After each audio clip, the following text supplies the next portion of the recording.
आवेश का जो पुनर्वितरण जो में क्षय होता है वो किसका होता है। हेलो स्टूडेंट, बहुत स्वागत है रजनीश स्टडी लेक्चर के इस लेटेस्ट वीडियो में। मुझे उम्मीद है आप लोग बहुत ही बेहतर होंगे, स्वस्थ होंगे, सुरक्षित होंगे। आज हम लेके आए हैं बिहार बोर्ड का ऑफिशियल मॉडल पेपर। आज हम इसको सॉल्व करने वाले हैं। वीडियो इंपॉर्टेंट होने वाली है, पूरा देखिएगा। अगर अच्छा लगे तो लाइक सब्सक्राइब शेयर जरूर कीजिएगा और बेल आइकन को दबा लीजिए ताकि आपको एक भी क्लास मिस ना हो। चलिए शुरू करते हैं। तो ये रहा पहला सवाल आपके स्क्रीन पर। देखिए पहला सवाल क्या कहता है।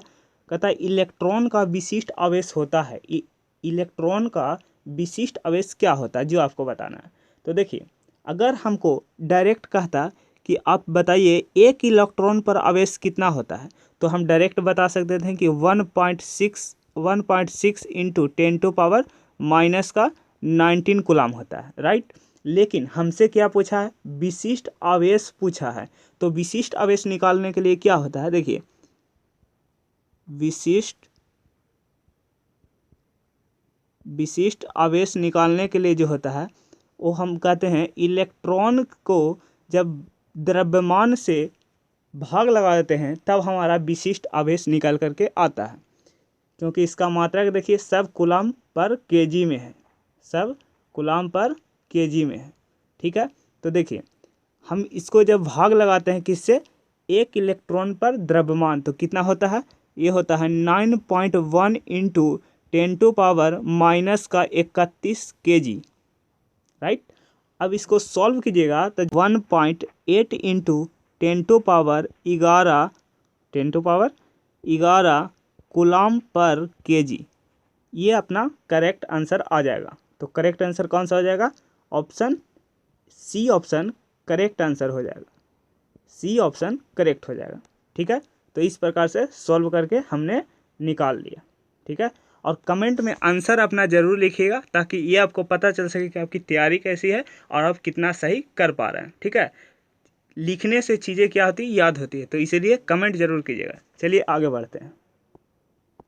चलिए सेकंड प्रश्न को देखा जाए। कहता है विद्युत क्षेत्र में किसी द्विध्रुव को घुमाने पर जो किया गया कार्य होता है वो आपको बताना है। तो देखिए ये है आपका द्विध्रुव, ठीक है, ये प्लस क्यू आवेश है, ये माइनस क्यू आवेश है और इसकी बीच की दूरी जो भी आप मान सकते हैं, ठीक है। तो कह रहा है इसको द्विध्रुव को घुमाने के कारण, घुमाने पर मान लीजिए ये कोई आप थीटा कोण से इसको आप घुमा दिए हैं, ठीक है, थीटा कोण से घुमा दिए हैं। ये आ गया प्लस क्यू आवेश, ये आ गया माइनस क्यू आवेश, ठीक है। आप इसको इस तरीक़ा से घुला दिए हैं, ठीक है। तो कह रहा है घुलाने के कारण जो कार्य किया गया है वो क्या आता है, तो द्विध्रुव के कारण क्या आता है, डायपोल मोमेंट, ठीक है, पी आता है, विद्युत क्षेत्र ई, और क्या आ जाएगा, cos θ1 माइनस cos θ2। ये होता है द्विध्रुव को घुमाने के कारण किया गया कार्य। देखिए थीटा कहाँ से घुमा रहे हैं, जीरो से लेके थीटा एंगल तक घुला रहे हैं। तो देखिए जो θ1 हो जाएगा वो कितना हो जाएगा, पी cos θ0, θ1 0 डिग्री है और कहाँ तक घुमा रहे हैं, थीटा तक घुमा रहे हैं, तो ठीक है, इसको cos θ, ठीक है, ये cos θ हो जाएगा, ठीक है। यहाँ से सॉल्व कीजिएगा तो क्या आ जाएगा, PE1 माइनस, देखिएगा यहाँ लिख रहे हैं,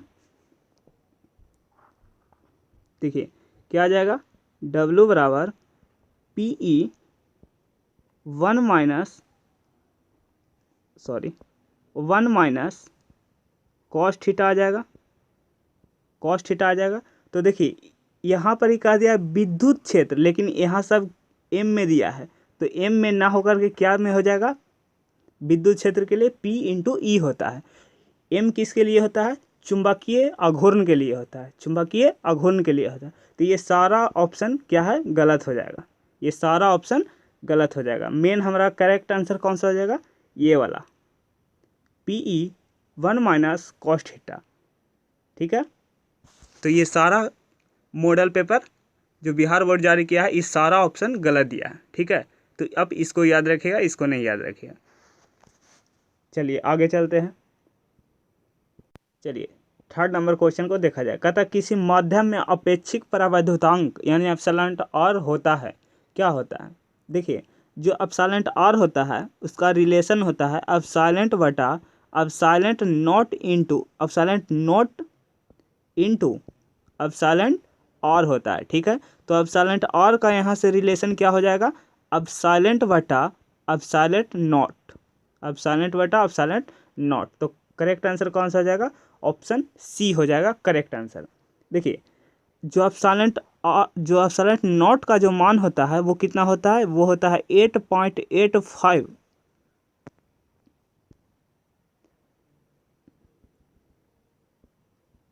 देखिए एप्सिलॉन आर का मान कितना, एप्सिलॉन नॉट का मान कितना होता है, सॉरी एप्सिलॉन नॉट का मान कितना होता है, एप्सिलॉन नॉट का मान होता है 8.85 इंटू 10⁻⁻12 फराड पर मीटर, फराड पर मीटर, या इसको ऐसे भी लिखा जा सकता है कूलम्ब स्क्वायर पर न्यूटन मीटर स्क्वायर, ठीक है। इस प्रकार से भी याद कर सकते हैं, ठीक है। क्वेश्चन समझ में आ रहा है, चलिए आगे बढ़ते हैं, बहुत ही इजी था। चलिए क्वेश्चन नंबर 4 को देखा जाए। कहता है संधारित्र के समानांतर क्रम संयोजन जो राशि प्रत्येक संधारित्र समान रहती है वह क्या कहलाती है।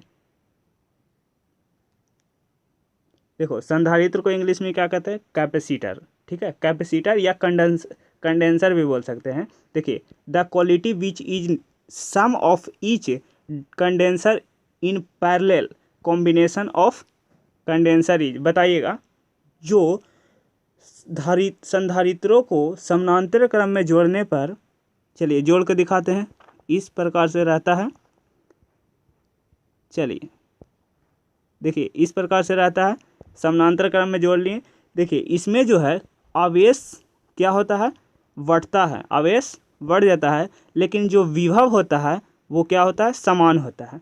तो इस तरह संधारित्रों में जो समानांतर क्रम संयोजन होता है उसमें विभवांतर है जो समान रहता है, विभवांतर नहीं बदलता है लेकिन आवेश बदल जाता है।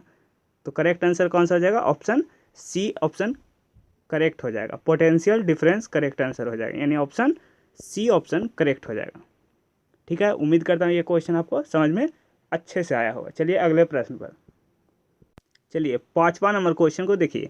कहता है एक तार का प्रतिरोध R है, इसे खींचकर व्यास आधा कर दिया जाए तो तार का प्रतिरोध क्या होगा। तो देखिए मान लीजिए ये एक तार है, ठीक है, और इसका जो व्यास दे रखा है वो कितना दे रखा है। देखिए व्यास क्या होता है, त्रिज्या का, ध्यान से सुनिएगा, व्यास क्या होता है, त्रिज्या का दोगुना होता है, त्रिज्या का, यानी कि जो d हो जाएगा, ठीक है, d से इसको सूचित करते हैं, d होता है जो दोगुना होता है, ठीक है, त्रिज्या दोगुना होता है उसको कहते हैं व्यास, ठीक है, बढ़िया बात है। और प्रतिरोध का फॉर्मूला क्या होता है, प्रतिरोध बराबर होता है रो इंटू L/A। अभी क्वेश्चन पर नहीं गए हैं, क्वेश्चन पर जाएंगे, रुक जाइए। देखिए तो अगर इसका क्षेत्रफल निकालें तो क्षेत्रफल क्या होता है, क्षेत्रफल होता है, एरिया होता है pi r square, pi r square. तो यहाँ पर ही देखिए, यहाँ से आप रख सकते हैं आर के जगह पर क्या रखिएगा, dy/2, यानी कि dy/2 का होल स्क्वायर, ठीक है। तो यहाँ से a का जगह पर क्या आ जाएगा, रो इंटू L बटा पाई इंटू dy/2 का होल स्क्वायर, ठीक है। अब इसको सॉल्व कीजिए तो क्या आ जाएगा, इसको सॉल्व कीजिएगा तो आ जाएगा r बराबर रो इंटू L बटा पाई डी स्क्वायर, ठीक है, और 4 क्या चला जाएगा, ऊपर चला जाएगा। तो इसको मान लीजिए समीकरण 1, ठीक है। अब देखिए, अब चलते हैं क्वेश्चन पर। क्या कहता है R प्रतिरोध को खींचकर व्यास आधा कर दिया जाता है, व्यास कितना कर दिया जाता है, आधा कर दिया जाता है। तो व्यास के कितना कर दिया, आधा कर दिया। तो देखिए यहाँ से क्या आ जाएगा, 2R, सॉरी नया जो त्रिज्या आएगा, देखिए नया जो त्रिज्या आएगा वो क्या आएगा, dy/2। तो यहाँ से R डैश का मान कितना आ जाएगा, dy/4, देखिए तो नया वाला प्रतिरोध क्या हो जाएगा, आर डैश बराबर, ठीक है, देखिए यहाँ पर सॉल्व करते हैं, आर डैश बराबर क्या हो जाएगा, रो इंटू एल वाई क्या आ जाएगा, एल वाई पाई इंटू क्या आ जाएगा, डी वाई 4 का होल स्क्वायर, ठीक है, त्रिज्या का स्क्वायर, सॉरी और क्या होता है, रो इंटू आर बाई ए क्षेत्रफल का स्क्वायर, ठीक है। तो यहाँ से नया जो आर वाला आएगा क्या आ जाएगा, रो इंटू एल बटा पाई डी स्क्वायर, देखिए 4 को उधर ऊपर भेज दीजिए तो ये हो जाएगा 4 गुना 4। तो देखिए ये वाला जो है, ये वाला जो टर्म है वो कितना वाला है, पहले वाला आर के बराबर आ जाएगा, यानी जो आर डैश है वो कितना आ जाएगा, 4 आर आ जाएगा। तो करेक्ट आंसर कौन सा आ जाएगा, ऑप्शन बी ऑप्शन करेक्ट हो जाएगा, बी ऑप्शन करेक्ट हो जाएगा, ठीक है। तो ये फॉर्मूला भी आपको याद होना चाहिए, ठीक है, फॉर्मूला भी आपको याद होना चाहिए, तब जाके ये कॉन्सेप्ट बढ़िया से आपको समझ में आएगा। चलिए आगे बढ़ते हैं। देखिए प्रश्न संख्या 6 क्या कहता है, कहता है वायु में रखे गोलीय चालक की धारिता समानुपाती होती है गोले के, बताइए जो गोलीय चालक के लिए जो फॉर्मूला होता है वो क्या होता है, C बराबर 4 pi epsilon not into capital R त्रिज्या के, और जो संधारित्र होते हैं, जो धारिता होता है वो किसके समानुपाती होता है, वो त्रिज्या के समानुपाती होता है। तो करेक्ट आंसर कौन सा हो जाएगा, option B option correct answer हो जाएगा, बी ऑप्शन करेक्ट आंसर हो जाएगा, ठीक है। चलिए आगे बढ़ते हैं। चलिए अगला प्रश्न, प्रश्न संख्या 7 कहता है यदि समरूप विद्युत क्षेत्र एक्स अक्ष की दिशा में है तो संभावित तल होगा, संभाव्य तल होगा, जैसे मान लीजिए ये हो गया एक्स अक्ष, ये हो गया वाई अक्ष, और जेड अक्ष क्या रहता है आपके लंबवत, तो इस तरीक़ा से दिखा देते हैं, इस तरीक़ा से दिखा देते हैं, ठीक है, जेड अक्ष। और कह रहा है कि एक्स अक्ष के दिशा में है, जो विद्युतीय क्षेत्र है वो एक्स अक्ष के दिशा में है। तो देखिए अगर एक्स अक्ष को झांपिएगा तो किसके तल में होगा, वाई और जेड तल में होगा। तो करेक्ट आंसर कौन सा हो जाएगा, ऑप्शन सी ऑप्शन करेक्ट हो जाएगा, ठीक है।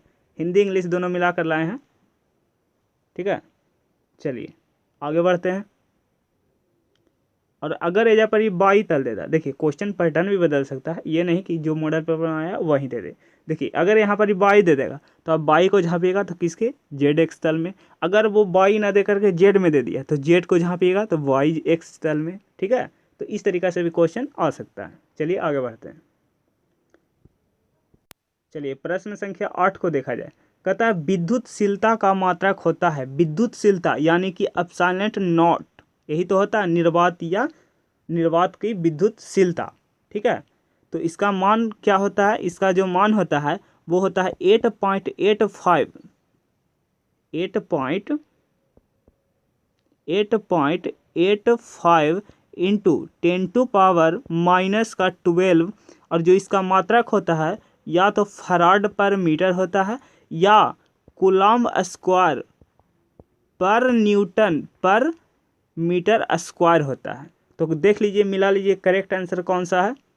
तो देखिए कूलम्ब स्क्वायर एक ही गो में है तो ए ऑप्शन करेक्ट आंसर हो जाएगा, ए करेक्ट आंसर हो जाएगा, ठीक है। तो ये डेटा भी आप याद रखिएगा। चलिए आगे बढ़ते हैं। चलिए प्रश्न संख्या 9 को देखा जाए, कहता है मीटर सेतु की तार बनी होती है, मीटर सेतु जो तार बनी होती है वो किसकी बनी होती है, the wire of metre bridge is made up of, बताइएगा इसका करेक्ट आंसर कौन सा हो जाएगा। देखिए मीटर सेतु की जो तार बनी होती है वो बनी होती है मैग्नीन के तार से, किसके, मैग्नीन के तार से। लेकिन आपसे पूछा जाएगा कि बताओ तांबा के तार से कौन सा बनता है, तो तांबा का तार से जो बनता है वो कुंडली, देखे हैं कुंडली, कुंडली, ठीक है। ये किसके बना, जो मेढ़ा हुआ रहता है ऊपर से वायर के, ठीक है। तो मीटर सेतु का तार किससे बना होता है, तो मैग्नीन के तार से बना होता है। चलिए आगे बढ़ते हैं। चलिए प्रश्न संख्या 10 को देखा जाए, कहता है चुंबकीय प्रेरण बी वेक्टर मतलब सदिश है और चुंबकन की तीव्रता कैपिटल M ए बी सदिश के बीच संबंध होता है। देखिए वेक्टर वाला जो ये तो होगा नहीं, 4 पाई वाला नहीं होगा, यानी एक भी आंसर करेक्ट आंसर हो जाएगा कौन सा, डी ऑप्शन करेक्ट हो जाएगा, डी ऑप्शन करेक्ट आंसर हो जाएगा, डी करेक्ट आंसर हो जाएगा। ठीक है, चलिए आगे बढ़ते हैं। चलिए प्रश्न संख्या 11 को देखा जाए। कहता है दो समानांतर दर्पण के बीच रखी एक वस्तु प्रतिबिंब की संख्या होगी। देखिए दो समानांतर क्रम में रखा है जो प्रतिबिंब, ठीक है, दो समानांतर क्रम में प्रतिबिंब रखा हुआ है। ठीक है, तो दो प्रतिबिंब समानांतर क्रम में रखा हुआ है, तो देखिए इसका जो फॉर्मूला होता है प्रतिबिंबों की संख्या निकालने के लिए वो क्या होता है, वो होता है n बराबर पर n क्या है, प्रतिबिंबों की संख्या, ये होते 360 डिग्री वटा थीटा। कह रहा दो समानांतर में है, तो दो समानांतर में है यानी कि बराबर है, तो एंगल क्या हो जाएगा, 0 हो जाएगा। तो देखिए 360 वटा 0 तो क्या हो जाएगा, देखिए नथिंग बटा समथिंग क्या आ जाएगा, इक्वल टू इन्फिनिटिव।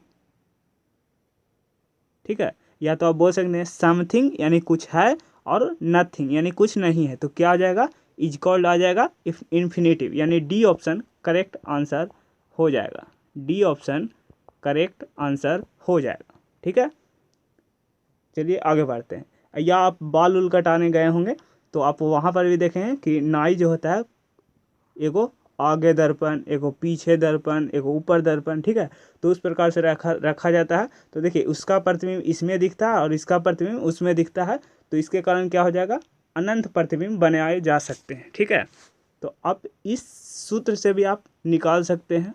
ठीक है, यही सूत्र से आप निकाल सकते हैं। चलिए आगे बढ़ते हैं।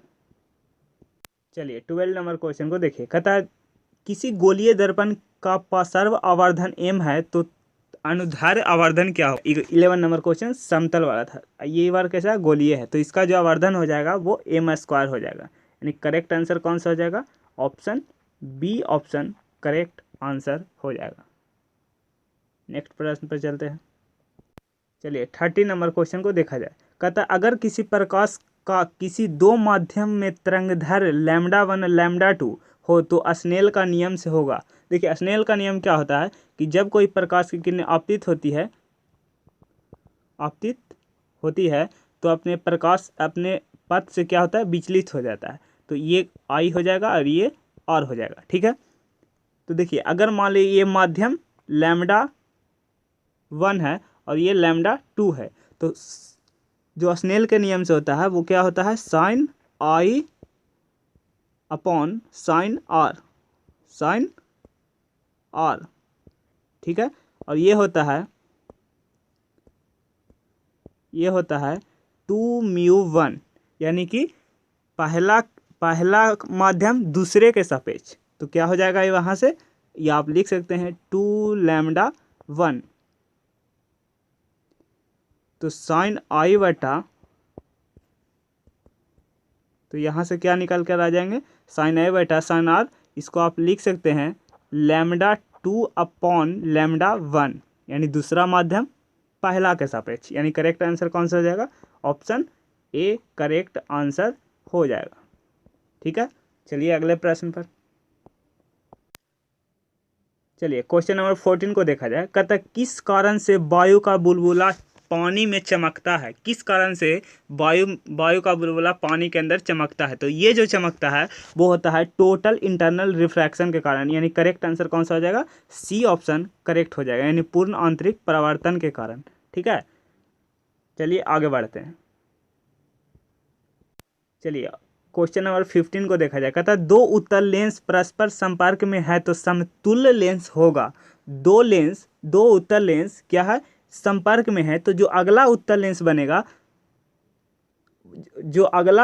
वो क्या होगा, उत्तले लेंस ही होगा, कन्वेक्स मिरर हो जाएगा। तो करेक्ट आंसर कौन सा हो जाएगा, ऑप्शन बी ऑप्शन करेक्ट हो जाएगा। ठीक है, चलिए आगे बढ़ते हैं। चलिए 16 नंबर क्वेश्चन को देखा जाए। कहता है जब कोई श्वेत प्रकाश की किरण किसी प्रिज्म से गुजरती है तो किस रंग का विचलन का मान सबसे अधिक होता है, सबसे अधिक होता है। ये कल भी मॉडल पेपर में करवाए थे, अगर वो वीडियो नहीं देखें तो उसका लिंक आपको डिस्क्रिप्शन बॉक्स में दे दिया जाएगा, वहाँ से जाकर आप देख सकते हैं। ठीक है, तो देखिए जब श्वेत प्रकाश, ये क्या है, श्वेत प्रकाश है, प्रिज्म से टकराती है तो क्या होता है, 7 रंगों में विभक्त हो जाती है, 7 रंगों में विभक्त हो जाती है। इसका ट्रिक याद करने का है, विव गियोर। ठीक है, तो भी ऊपर आएगा, रेड नीचे आएगा, तो इसके बाकी अंदर आएगा। ठीक है, तो सबसे ज़्यादा जो विचलन होता है वो वॉयलेट का होता है, यानी बैगनी का होता है। तो करेक्ट आंसर कौन सा हो जाएगा, option B option correct answer हो जाएगा। ठीक है, और इसको याद करने का इसके याद करने का जो ट्रिक है वो क्या है, विव गियोर, इसको भी याद रखिएगा। ठीक है, चलिए आगे बढ़ते हैं। देखिए लिख देते हैं, विव गियोर,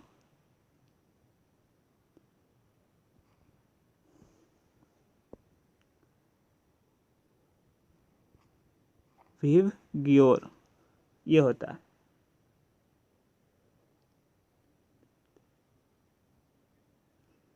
ये होता है इसका ट्रिक।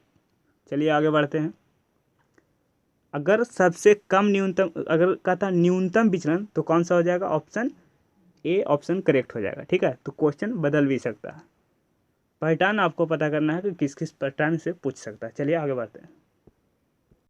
चलिए 70 नंबर क्वेश्चन देखा जाए। कहता है और त्रिज्या वाला गोलीय संधारित्र की धारिता होगी, और त्रिज्या वाला जो गोलीय संधारित्र की जो धारिता होती है वो क्या होता है, सी बराबर 4 pi epsilon not into R होता है, और जो धारिता है वो किस पर निर्भर करता है, त्रिज्या पर निर्भर करता है। तो देखिए इसमें एक भी आंसर करेक्ट नहीं दिया है बिहार बोर्ड। ठीक है, एक भी आंसर करेक्ट नहीं दिया है, तो करेक्ट आंसर कौन सा हो जाएगा, ये ऑप्शन करेक्ट हो जाएगा। ठीक है, 4 pi epsilon not into R. चलिए आगे बढ़ते हैं। सोचो कितना बड़ा गलती किया है बिहार बोर्ड ने, तो इसलिए मेरा अपील है कि ये सुधार किया जाए। ठीक है, चलिए आगे बढ़ते हैं। चलिए 18 नंबर सवाल को देखा जाए। कहता है विद्युत द्विध्रुव के कारण अक्षीय और निरक्षीय स्थिति में विद्युत क्षेत्र की तीव्रता का अनुपात होता है। देखिए जो अक्ष पर होता है विद्युत क्षेत्र, जो अक्ष पर होता है विद्युत क्षेत्र, देखिए ई एक्सिस लिख देते हैं, अक्ष पर होता है जो विद्युत क्षेत्र वो क्या होता है, 2 kp/r³। और जो निरक्ष पर होता है यानी ई इक्वेटोरियल, वो क्या हो जाता है, kp/r³,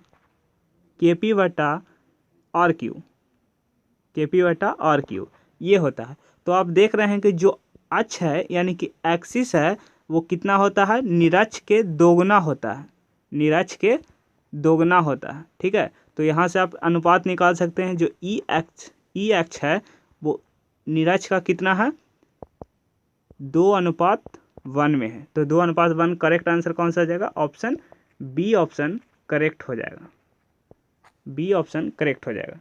चलिए आगे बढ़ते हैं। तो ये वैल्यू आपको याद होना चाहिए। ठीक है, चलिए आगे। चलिए क्वेश्चन नंबर 19 को देखा जाए। कहता आवेश का पुनर्वितरण में क्षय है, आवेश का जो पुनर्वितरण जो में क्षय होता है वो किसका होता है। इसमें 2 ही ऑप्शन है, चलिए बताइए करेक्ट आंसर कौन सा हो जाएगा। तो देखिए आवेश का जो पुनर्वितरण होता है उसमें हमेशा ऊर्जा का क्षय होता है, ऊर्जा का हानि होता है। तो करेक्ट आंसर कौन सा हो जाएगा, ऑप्शन बी ऑप्शन करेक्ट हो जाएगा, बी ऑप्शन करेक्ट हो जाएगा। ठीक है, चलिए अगले प्रश्न पर। चलिए क्वेश्चन नंबर 20 को देखा जाए। कहता है एक समान प्रतिरोध n प्रतिरोध को श्रेणी क्रम में तथा समानांतर क्रम में संयोजन से प्राप्त समतुल्य प्रतिरोध का अनुपात होगा। देखिए पहला जो क्या है वो क्या है, श्रेणी क्रम। देखिए पहला हम करते हैं श्रेणी क्रम,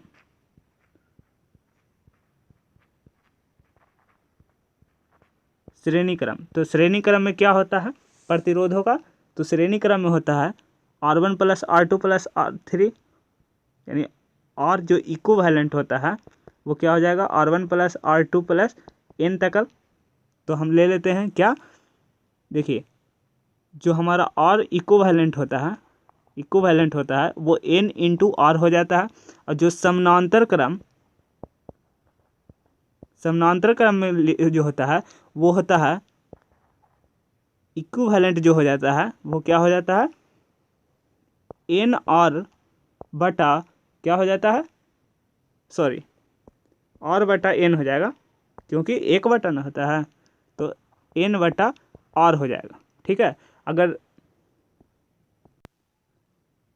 सॉरी जो समानांतर क्रम में और तुल्य होता है वो होता है आर बटा एन। ठीक है, अगर दोनों को क्या कीजिएगा, भाग कर दीजिए। मान लीजिए ये समीकरण 1 है, समीकरण 2 है, तो दोनों को अगर भाग लगा दीजिएगा, भाग लगा दीजिएगा तो क्या आ जाएगा, देखिए अगर भाग लगा दिए तो एन आर बटा ये क्या आ जाएगा, आर गुना एन, एन ऊपर चला जाएगा, आर से आर खत्म, ये आ जाएगा एन स्क्वायर। तो करेक्ट आंसर कौन सा हो जाएगा, एन स्क्वायर, यानी correct answer B option correct हो जाएगा। ठीक है, कैसे निकालें जो आपको पता चला, पहले क्या करें श्रेणी क्रम में, फिर निकालें समानांतर क्रम में, फिर दोनों को भाग कर दिए और जो हमारा फाइनली आंसर आया वो करेक्ट आंसर हो जाएगा। तो बी हमारा करेक्ट आंसर हो जाएगा 20 का। चलिए आगे चलते हैं। चलिए 21 नंबर क्वेश्चन को देखा जाए। कहता है जब एक विद्युत द्विध्रुव बंद सतह से घिरा हुआ तो बंद सतह विद्युत फ्लक्स का मान क्या होगा। बंद सतह का विद्युत फ्लक्स क्या होगा, यानी करेक्ट आपको जो कर रहा है वो गॉस के नियम से कर रहा है। तो गॉस के नियम से क्या होता है, फाई बराबर Q upon epsilon not, Q upon epsilon not होता है। ठीक है, लेकिन आपसे कह रहा है कि विद्युत द्विध्रुव है, विद्युत द्विध्रुव है, तो ये हो जाएगा प्लस आवेश और ये हो जाएगा माइनस आवेश। तो हमारा जो फाई होता है, फ्लक्स होता है, वो क्या होता है, कुल आवेश बटा एप्सिलॉन नॉट। तो कुल आवेश हमारा कितना है, प्लस क्यू और माइनस क्यू। ठीक है, और एप्सिलॉन नॉट, तो ये दोनों तो कट के जीरो हो जाएगा, जीरो बटा एप्सिलॉन नॉट क्या हो जाएगा, जीरो हो जाएगा। तो करेक्ट आंसर कौन सा हो जाएगा, ऑप्शन ए करेक्ट आंसर हो जाएगा। ठीक है, चलिए आगे बढ़ते हैं। चलिए 22 नंबर क्वेश्चन को देखा जाए। कहता है टेंजेंट गैल्वेनोमीटर का अधिकतम सुग्राहिता होता है तब विक्षेप कोण का मान क्या होता है। इसका आंसर आपको कमेंट बॉक्स में देना है। ठीक है, अब कमेंट बॉक्स में दीजिएगा तो इसका करेक्ट आंसर कौन सा हो जाएगा, कमेंट करिएगा। ठीक है, कमेंट करिएगा। चलिए आगे बढ़ते हैं। चलिए 23 नंबर प्रश्न कहता है चौक कुंडली का शक्ति गुणांक होता है, चौक कुंडली का शक्ति गुणांक कितना होता है, क्या 0 होता है, क्या 1 होता है, क्या -1 होता है, या हाफ होता है, जो आपको बताना है। तो देखिए चौक कुंडली का जो सबसे बढ़िया फॉर्मूला होता है वो क्या होता है, पावर यानी फैक्टर, पावर फैक्टर यानी पीएफ, इसको सूचित करते हैं। ये हो जाता है कॉस फाई, कॉस फाई, और जो फाई का जो मान होता है वो कितना होता है, 90 डिग्री होता है। फाई का जो मान है वो कितना होता है, 90 डिग्री होता है। तो यहाँ से 90 डिग्री कॉस 90 डिग्री कितना हो जाएगा, कॉस 90 डिग्री हो जाएगा 0। तो करेक्ट आंसर कौन सा हो जाएगा, ऑप्शन ए करेक्ट आंसर हो जाएगा। ठीक है, पावर फैक्टर शक्ति गुणांक क्या हो जाएगा, 0 हो जाएगा। ठीक है, चलिए आगे बढ़ते हैं। ये सूत्र याद होना चाहिए पावर फैक्टर निकालने के लिए। चलिए 25 नंबर क्वेश्चन को देखा जाए। कहता है एक समान वेग से चलता आवेश उत्पन्न करता है, एक जो आवेश है, मान लीजिए ये एक आवेश है, ये एक समान वेग से यानी v जो इसका वेग है वो क्या है, नियत है, एक समान वेग से चल रहा है, गति कर रहा है। ठीक है, एक समान वेग से गति कर रहा है, तो ये कौन कौन सी चीज़ उत्पन्न करेगी। तो देखिए ये एक समान वेग से चलता आवेश विद्युतीय क्षेत्र उत्पन्न करता है, साथ में चुंबकीय क्षेत्र उत्पन्न करता है। ठीक है, और कुछ ऊर्जा भी उत्पन्न करता है। ठीक है, और लेकिन अगर इसका आवेश भी विभव से नहीं चल रहा, यानी कि स्थिर है, यानी कि 0 है, यानी कि विरामावस्था में हो आपका आवेश, तो केवल और केवल क्या उत्पन्न करता है, विद्युतीय क्षेत्र। लेकिन आपके प्रश्न में जो बोल रहा है कि एक समान वेग से चल रहा है, तो चल रहा है तो क्या उत्पन्न करेगा, विद्युतीय क्षेत्र, चुंबकीय क्षेत्र और ऊर्जा। तो करेक्ट आंसर कौन सा हो जाएगा, विद्युत चुंबकीय क्षेत्र, ये दोनों उत्पन्न करेगा। तो correct answer C option correct हो जाएगा। ठीक है, आपको ये भी याद रखना है जब आवेश विरामावस्था में हो तो क्या उत्पन्न करता है। ठीक है, ये भी क्वेश्चन में आ सकता है। चलिए आगे बढ़ते हैं। चलिए आज का लास्ट सवाल 25 नंबर क्वेश्चन कहता है एक कार्बन प्रतिरोध के अंतिम छोर पर बना बैंड सुनहरा इसका सही गुणता होगा, क्या होता है? देखिए जो सुनहरे के लिए होता है, समझिएगा, जो सुनहरे के लिए होता है, जो ओए भैया जो जो सुनहरे के लिए होता है वो होता है, जो इसका होता है सहिष्णुता, वो कितना होता है? 5% होता है। ठीक है, 5% होता है। तो करेक्ट आंसर कौन सा हो जाएगा? ऑप्शन ए हो जाएगा। लेकिन जो चांदी के लिए होता है, जो चांदी के लिए होता है वो कितना होता है? चांदी के लिए होता है 10%। ठीक है, लेकिन वर्णहीन के लिए जो होता है, वर्णहीन के लिए वो कितना होता है? ये होता है 20%। तो ये तीनों भी आप याद रखिएगा, क्योंकि अगर मॉडल पेपर में ये आया है तो अभी ये दोनों चांस है, ठीक है, पूछने का। तो उम्मीद करता हूँ ये क्वेश्चन पूरा आपको कॉन्सेप्ट के साथ एकदम मक्खन हो गया होगा। आपको कैसा लगा होगा आप कमेंट बॉक्स में ज़रूर बताइएगा। अगर अच्छा लगा होगा तो लाइक सब्सक्राइब शेयर जरूर कीजिएगा। थैंक यू सो मच, मिलते हैं अगले वीडियो में। बाय बाय, टेक केयर, जय हिंद। और लाइक, एक सब्सक्राइब और शेयर जरूर कीजिएगा और बेल आइकन को दबा लें। ठीक है, मिलते हैं अगले वीडियो में। Bye bye.